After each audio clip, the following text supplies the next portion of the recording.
सिंह के साथ और आइए देखते हैं प्रमुख खबरें।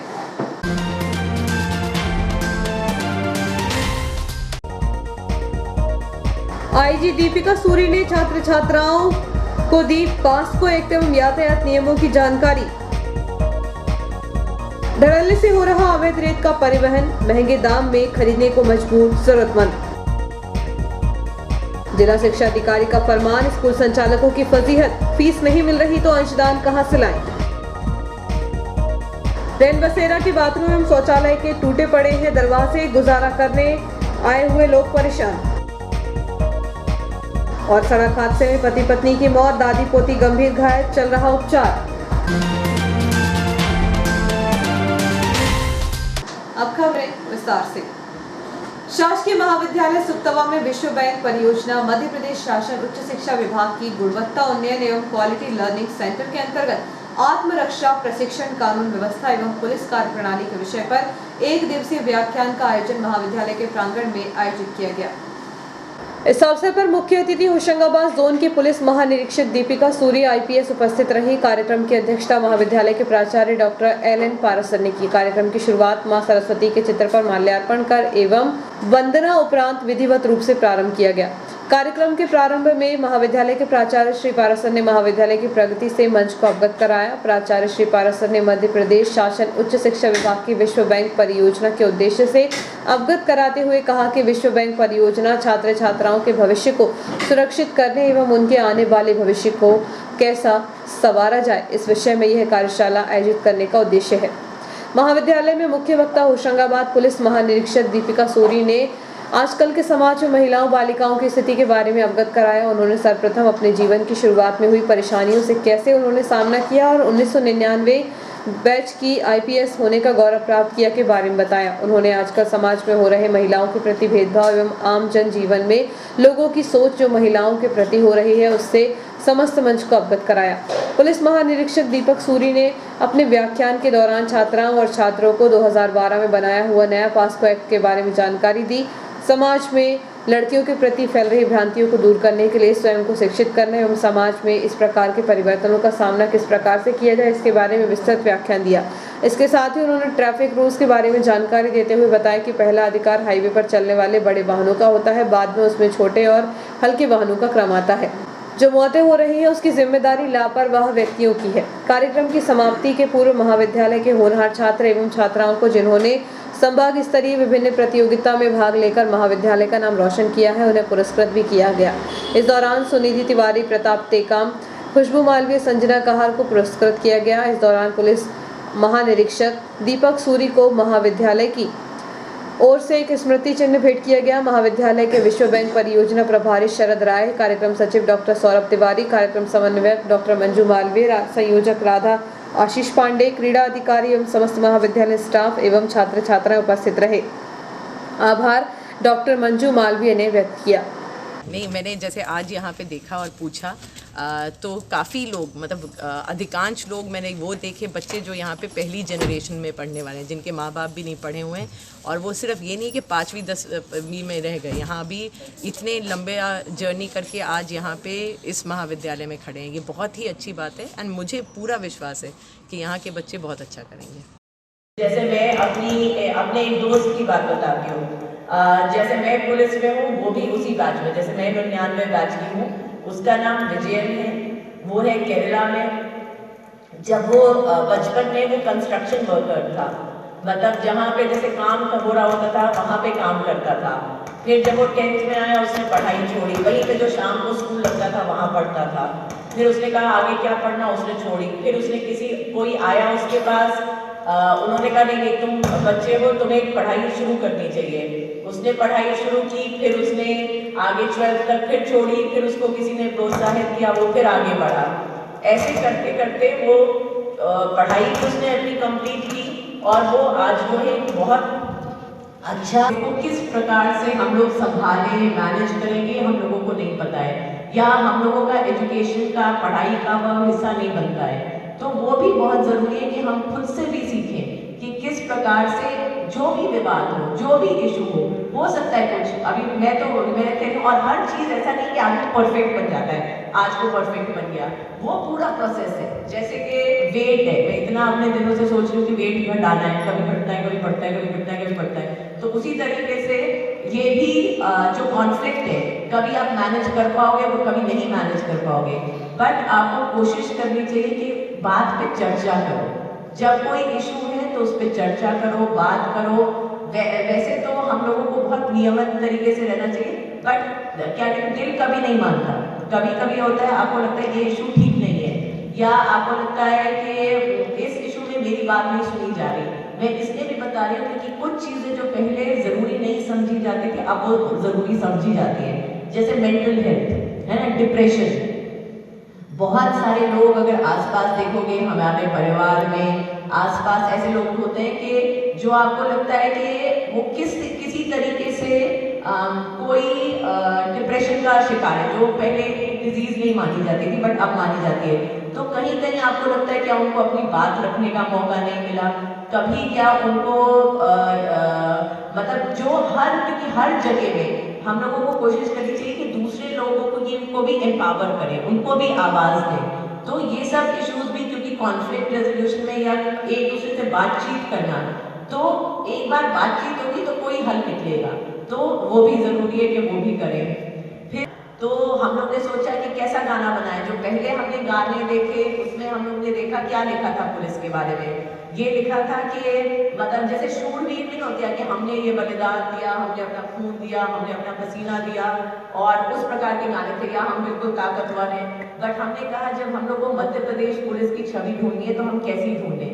तो हमने सोचा कि उसको हम लोग ने थोड़ा रिकास्ट किया। हमने कहा अपनी पढ़ाई करने से ज़रूरी है कि हम एक रिश्ते के बारे में बात करें।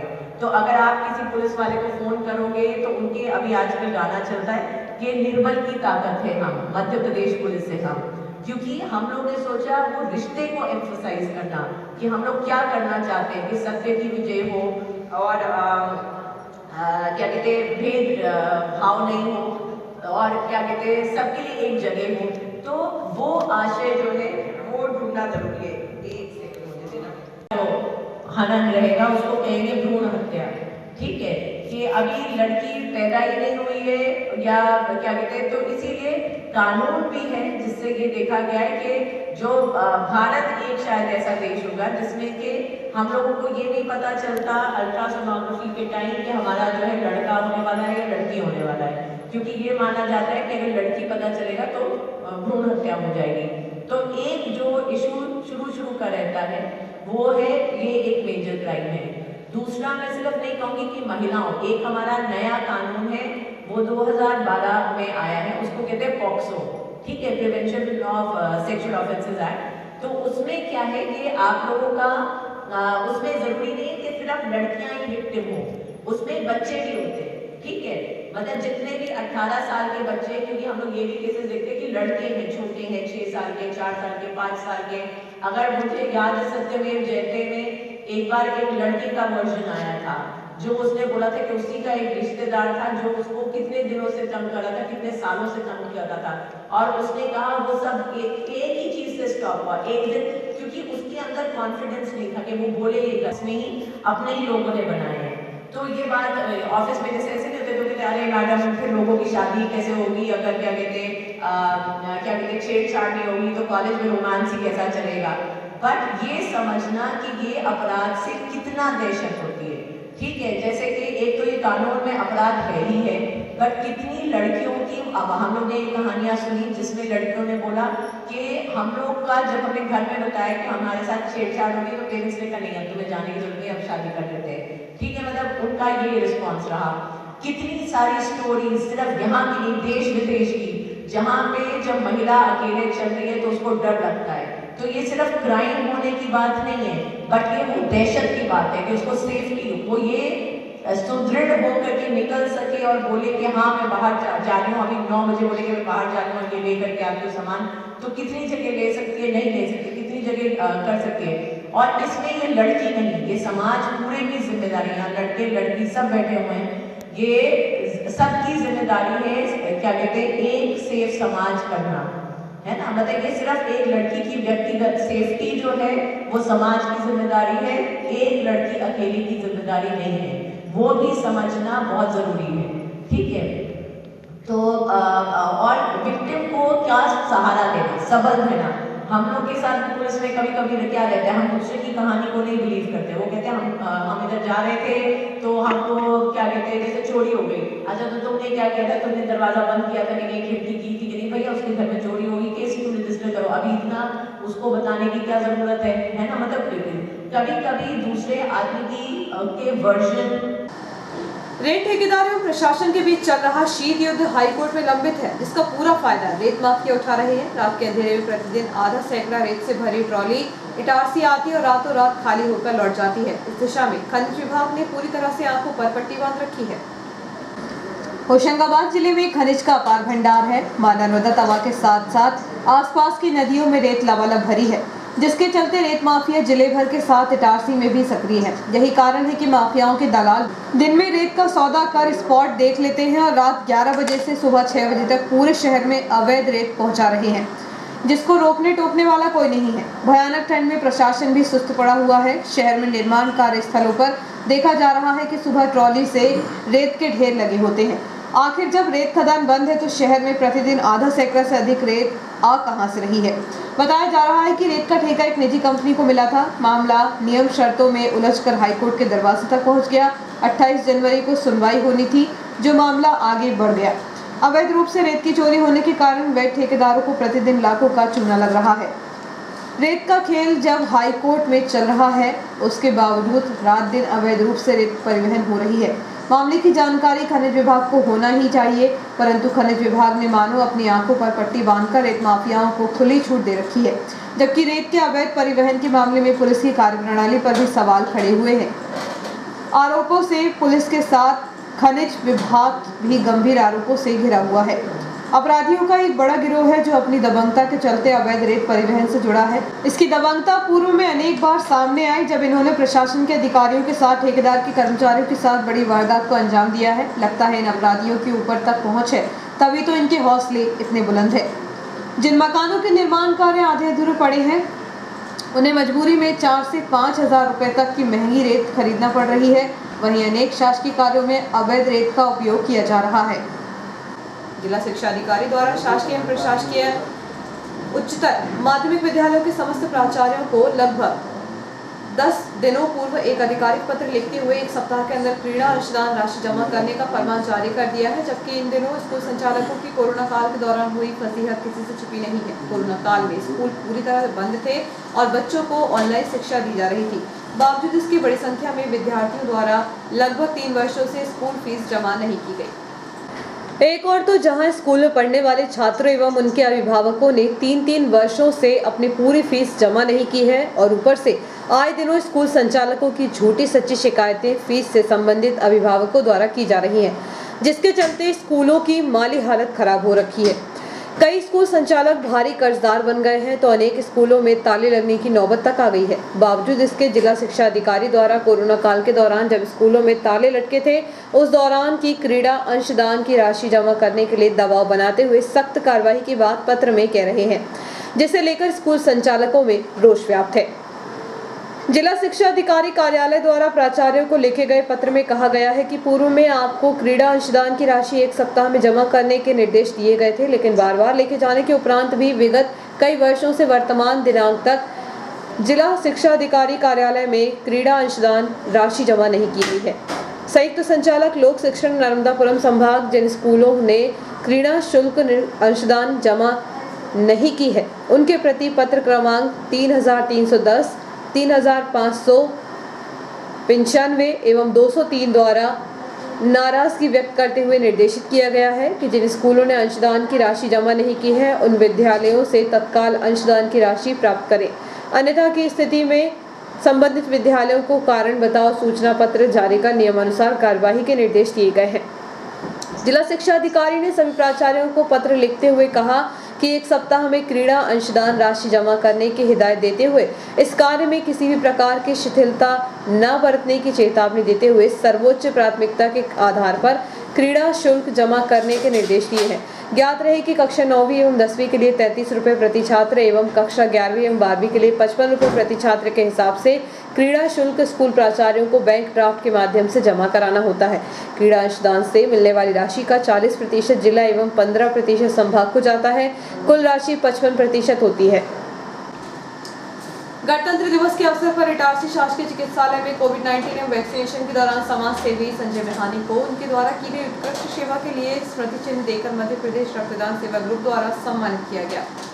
इस दौरान चिकित्सालय के अधीक्षक एवं शिशु रोग विशेषज्ञ डॉक्टर राकेश चौधरी, स्त्री रोग विशेषज्ञ डॉक्टर कमलेश कुमरे, चिकित्सालय के RMO डॉक्टर विकास जैतपुरिया, डॉक्टर ऋचा पहाड़िया, डॉक्टर विवेक चरण दुबे, डॉक्टर संजय राघव, डॉक्टर अर्पित त्रिवेदी, डॉक्टर प्रियंक मिश्रा, डॉक्टर आशीष पटेल, डॉक्टर मंजू चौधरी, डॉक्टर विजय टिकरिया, डॉक्टर पूनम गौर, समाज सेवी संजय मेहानी सहित चिकित्सालय के समस्त चिकित्सक, समस्त स्टाफ द्वारा मध्य प्रदेश रक्तदान सेवा ग्रुप को हमेशा मरीजों के लिए जरूरत पड़ने पर तत्काल ब्लड की व्यवस्था उपलब्ध कराने के लिए प्रमाण पत्र देकर सम्मानित किया गया। इस दौरान मध्य प्रदेश रक्तदान सेवा ग्रुप के प्रमुख सदस्य आशीष अरोरा, नीरज मेहरा, अबुल सदाम, आकाश, अयूब, लखन, उत्तम सहित सदस्य मौजूद थे। वक्त है छोटे से ब्रेक का, बने रहिए जियो हेल्प न्यूज के साथ।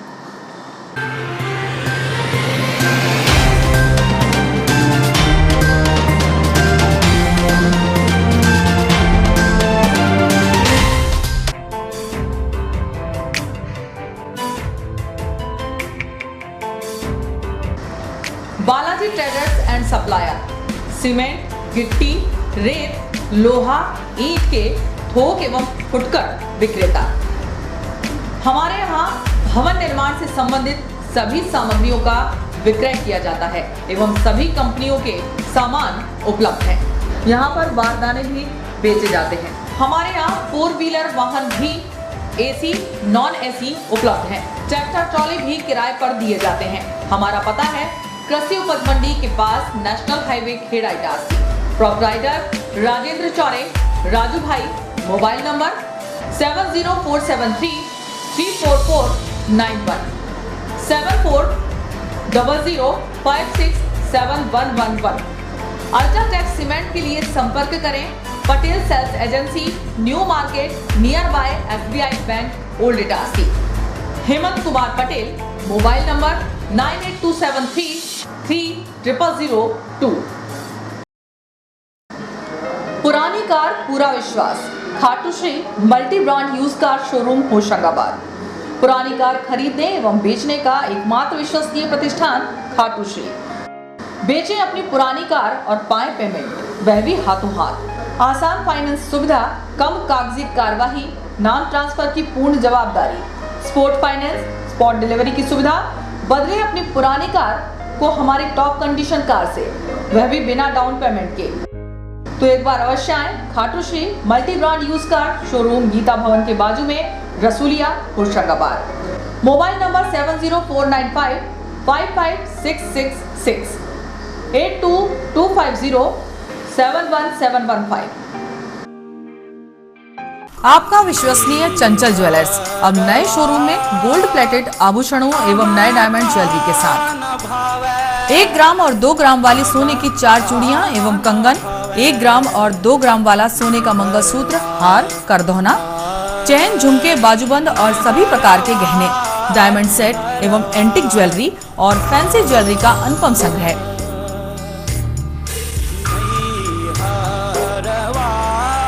दुल्हन सेट किराए पर उपलब्ध है।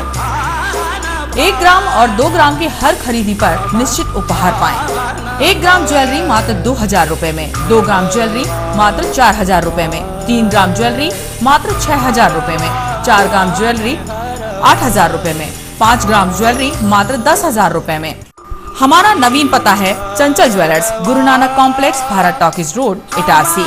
मोबाइल 09893054377। अब साधारण पानी और आम वाटर फिल्टर से अपने स्वास्थ्य को खतरे में न डालें। फ्रेस्को इंट्रोड्यूस करते हैं लेटेस्ट टेक्नोलॉजी पर आधारित क्लीन, क्लियर और pure water solution RO, reverse osmosis water treatment system, साधारण और UV वाटर प्यूरिफायर केवल पानी को पार्टली ही क्लीन कर पाते हैं, जबकि RO रिवर्स ऑस्मोसिस एक जटिल बायोलॉजी प्रक्रिया है जो देती है clean and safe drinking water, जो हैवी सॉल्ट और हानिकारक मिनरल्स को दूर कर पानी का स्वाद बढ़ाते हैं। हाई ब्लड प्रेशर, किडनी में स्टोन, डाइजेशन और गैस्ट्रिक प्रॉब्लम को दूर रखती है। बोरवेल के पानी और साधारण जल प्रदाय के पानी को प्रोसेस कर प्योर क्वालिटी ड्रिंकिंग वाटर बनाती है। इनमें किसी तरह का कोई केमिकल उपयोग नहीं होता। तो अब जल ही जीवन नहीं बल्कि प्योर क्लीन वाटर है तो जीवन है। अधिक जानकारी के लिए संपर्क करें Rajat Mishra, centre point sales, authorised service centre, 9 convent school road, near HP gas agency, Itarsi, 07572404747। ज्यादा बचपन से ही हमें ज्यादा कैसे मिले, इसे जांचने और परखने की समझ होती है, और इसी जांच और परख से हमें मिलता है फायदा। ज्यादा स्टोरेज का फायदा, ज्यादा कन्वीनियंस का फायदा, ज्यादा कंफर्ट का फायदा, ज्यादा स्पेस का फायदा, ज्यादा माइलेज का फायदा। अब तक 10 लाख से भी ज्यादा परिवारों ने ये सारे फायदे पाए हैं। तो आइए आप भी जांचिए, परखिए और फायदा पाइए। TVS जुपिटर, ज्यादा का फायदा। तो आज ही विजिट करें ताज TVS शोरूम, नागपुर रोड, पुरानी इटारसी। फोन नंबर 266282 और मोबाइल नंबर 8269139213 और दूसरा मोबाइल नंबर 9425039583।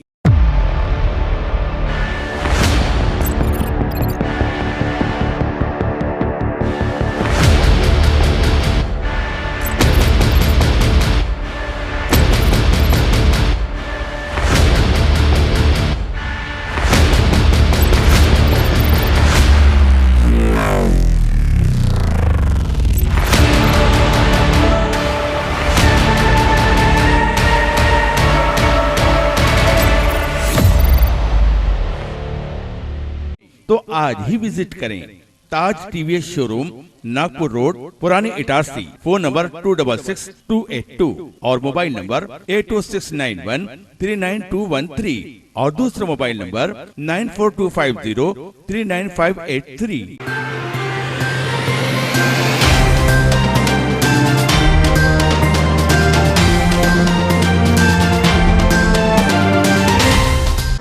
के बाद समाचारों में एक बार फिर आपका स्वागत है। जिले में स्वास्थ्य सेवा के प्रति अपनी विशेष पहचान बनाने वाले नर्मदा अपना अस्पताल परिवार समय समय पर गरीब एवं आदिवासियों के बीच पहुंचकर उनका स्वास्थ्य परीक्षण तथा यथासंभव दवाई मुफ्त में देने का प्रयास करते हैं। इसी श्रृंखला में शुक्रवार को नर्मदा जीवनदायिनी एवं नर्मदा अपना अस्पताल द्वारा ग्राम सहेली केसला में स्वास्थ्य परीक्षण शिविर का आयोजन किया गया। शिविर में विभिन्न बीमारियों एवं हड्डी रोग से पीड़ित करीब 300 मरीजों की जाँच कर निःशुल्क दवाएं वितरित की गयी। शिविर में नर्मदा अपना अस्पताल के संचालक doctor Rajesh Sharma, neuro surgeon doctor Saurabh Srivastava, हड्डी रोग विशेषज्ञ doctor Virendra Rajput, doctor Saurabh Pathak, doctor Vaishali Parihar, doctor Utkarsh Mishra, Arvind Gaur, Narmada Jeevandayini से अजय बैन, अरविंद बड़गुजर, मेघराज यादव, अनिल गौर, वीरेंद्र राजपूत, अक्षय राजपूत मौजूद रहे। इसके पहले भी नर्मदा जीवनदायिनी ने आदिवासी विकासखंड केसला में स्वास्थ्य शिविर किए हैं। आर्थिक रूप से परेशान मरीजों का निःशुल्क इलाज भी किया गया है। डॉक्टर शर्मा ने शुगर, BP, हड्डी रोगों समेत विभिन्न बीमारियों से पीड़ित मरीजों की सारी जांचें कराई, साथ ही निःशुल्क दवाएं भी मुहैया कराई। उन्होंने कहा कि हमें कोरोना संक्रमण से भी बचना है, अभी सतर्कता बेहद जरूरी है। नर्मदा जीवनदायिनी का उद्देश्य पिछड़े एवं ग्रामीण अंचलों में पहुंचकर लोगों को स्वास्थ्य सुविधाएं मुहैया कराना है जो किसी भी तरह से लाचार या परेशान है। गंभीर बीमारियों से पीड़ित मरीजों को शासन की योजना का लाभ दिलाकर उनकी समस्या का निराकरण भी किया जा रहा है। डॉक्टर शर्मा ने कहा कि समाज का हर व्यक्ति स्वस्थ रहे, इसी संकल्प को लेकर उन्होंने नर्मदा जीवनदायिनी की नींव रखी है। इस अवसर पर सहेली गांव की सरपंच सुशीलाबाई, अमित यादव, पूनम यादव, निर्भय यादव, प्रेम नारायण यादव, श्याम किशोर यादव, सुनील यादव, योगेश यादव, प्रियंका पवार, ब्रजेश यादव एवं अन्य ग्रामीणों ने डॉक्टर शर्मा एवं उनकी टीम का स्वागत किया। शिविर के दौरान नर्मदा अपना अस्पताल के संचालक डॉक्टर राजेश शर्मा गांव की बेटी संजना मवासी के घर भी मिलने पहुंचे। पिछले दिनों एक बस से उतरने के दौरान गिरकर संजना बुरी तरह जख्मी हो गई थी। मुख्यमंत्री शिवराज सिंह चौहान तक मामला पहुंचने के बाद संजना का पूरा इलाज नर्मदा अस्पताल में हुआ। अब संजना पूरी तरह स्वस्थ है और 12वीं की पढ़ाई कर रही है। डॉक्टर शर्मा ने कहा कि इस बच्ची की पीठ में गंभीर चोट आई थी, उसे स्वस्थ देखकर दिल को तसल्ली हुई। यह मेरे लिए सुखद क्षण रहा। उन्होंने संजना का हर संभव मदद का आश्वासन भी दिया। बीती रात पांचरा के पास सड़क हादसे में शोभापुर निवासी जैन दंपत्ति की मृत्यु हो गई। वहीं उक्त हादसे में 2 अन्य लोग घायल बताए जा रहे हैं। सड़क हादसा गुरुवार की देर रात उस समय हुआ जब जैन दंपत्ति अपने भांजे की शादी में शामिल होने इटारसी आए थे। शादी के बाद रात को शोभापुर लौटते वक्त पांजरा कला के पास कार अनियंत्रित होकर सड़क से उतरते हुए पलट गई। उक्त हादसे में शोभापुर निवासी आशुतोष जैन, उनकी पत्नी शिवानी जैन की मौके पर ही मौत हो गई। वहीं साथ में सफर कर रही बुजुर्ग मां 70 वर्षीय नीलम जैन एवं 5 साल की बेटी सिद्धि घायल हो गए। सूचना मिलते ही डायल 100 के माध्यम से बुजुर्ग महिला एवं बेटी को होशंगाबाद उपचार के लिए भेजा गया। स्वच्छ सर्वेक्षण 2022 के अंतर्गत हर धड़कन स्वच्छता के अभियान से भारत संचार निगम कार्यालय के पास आत्मनिर्भर वार्ड की गतिविधि संपन्न की गई। स्वच्छ सर्वेक्षण 2022 के अंतर्गत हर धड़कन स्वच्छता की अभियान में भारत संचार निगम कार्यालय के पास आत्मनिर्भर वार्ड की गतिविधि संपन्न की गई। कार्यक्रम में स्वच्छ सर्वेक्षण 2022 की ब्रांड एम्बेसडर जगदीश मालवीय, मुख्य नगर पालिका अधिकारी श्रीमती हेमेश्वरी पटले, गांधीनगर वार्ड निवासी रोगी कल्याण समिति के सदस्य देवेंद्र पटेल, बचपन स्कूल की प्राचार्य सुश्री मंजू ठाकुर, स्कूल के डायरेक्टर दीपक दुगाया, स्वच्छता विभाग के कमलकांत बड़गोती, जगदीश पटेल सहित वार्ड के अनेक नागरिक, रिजवानी मंसूरी, शादाब मलिक, रशीद खान, वहीद मलिक, गुरमुख सिंह सैनी, अफजल बैग, अनवर बैग, वसीम खान, मुख्तियार खान, सलमान, अयास बैग सहित नोबल कंप्यूटर के छात्र छात्राएं मौजूद रहे। इस दौरान उपस्थित लोगों को श्री मालवीय ने स्वच्छता की शपथ दिलाई। सीएमओ श्रीमती पटले ने उपस्थित नागरिकों को कहा कि जब तक स्वच्छता की गतिविधियों में नागरिकों की भागीदारी नहीं होगी, प्रशासन अधिक कुछ नहीं कर सकता। उन्होंने कहा कि हम व्यवस्था दे सकते हैं, संसाधन उपलब्ध करा सकते हैं, लेकिन नागरिकों को भी जागरूक होकर सफाई में योगदान देना होगा। इस दौरान मुख्य नगर पालिका अधिकारी श्रीमती पटले ने वार्ड के लोगों से समस्याओं की जानकारी ली। इसमें कचरा गाड़ी वार्ड में आती है या नहीं, सफाई कर्मचारी आते हैं या नहीं, जैसी कुछ बातें पूछी। कुछ एक समस्याओं के अलावा वार्डवासी संतुष्ट नजर आए। कार्यक्रम में अनेक वार्डवासी शामिल हुए और अपनी बात रखी। इसके अलावा 29 जनवरी को दोपहर 12:30 बजे व्यापारियों के साथ नगरपालिका अधिकारियों की एक बैठक द्वारकाधीश बड़े मंदिर में होगी। सीएम हेमेश्वरी पटले ने बैठक में शहर के विभिन्न व्यापारिक संगठनों को शामिल होने के लिए अनुरोध किया है। रेलवे स्टेशन के सामने नगरपालिका द्वारा संचालित रेन बसेरा में कुछ लोगों को ही आश्रय मिल पा रहा है, जबकि इस रेन बसेरे में आम लोगों के लिए 4 एसी लगी हुई है, परंतु अंदर के आलम काफी चौंकाने वाले हैं। DNVLM योजना अंतर्गत रेलवे स्टेशन के सामने 24 अप्रैल 2016 को सुसज्जित रेन बसेरा शुरू किया गया था। रेन बसेरा चालू करने के पीछे मुख्य उद्देश्य था कि उन गरीबों को यहां रुकने की व्यवस्था हो जाए जिनके पास रात गुजारने की व्यवस्था न हो। ऐसे गरीबों के लिए नगरपालिका प्रशासन इतना मेहरबान हो गया कि उन्होंने रेन बसेरा में 4-5 एसी तक लगवा दिए। अब हालात यह है कि रेन बसेरा के बाथरूम के दरवाजे टूटे पड़े हैं, जिन्हें रिपेयर तक नहीं किया जा रहा। वहीं संचालक कर्मचारियों की बात माने तो रात में बसेरा भरा होता है, परंतु दिन में खाली हो जाता है। उसकी वजह बताई जाती है कि मजदूर दिन में अपने अपने कार्य पर निकल जाते हैं और रात को वापस फिर रेन बसेरे में ठहरते हैं। दिन में मात्र 2 असहाय व्यक्ति नजर आए जिनका घर द्वार नहीं है, जबकि बिल्डिंग पर लगा नगरपालिका का होर्डिंग इस बात का गवाह बन रहा है कि स्नान एवं शौचालय की पर्याप्त व्यवस्था है। और आइए देखते हैं प्रमुख खबरें एक बार फिर।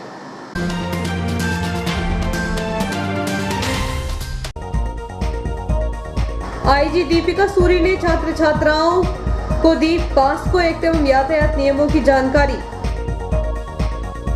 धड़ल्ले से हो रहा अवैध रेत का परिवहन, महंगे दाम में खरीदने को मजबूर जरूरतमंद। जिला शिक्षा अधिकारी का फरमान, स्कूल संचालकों की फजीहत, फीस नहीं मिल रही तो अंशदान कहां से लाएं। रेन बसेरा के बाथरूम एवं शौचालय के टूटे पड़े हैं दरवाजे, गुजारा करने आए हुए लोग परेशान। और सड़क हादसे में पति पत्नी की मौत, दादी पोती गंभीर घायल, चल रहा उपचार।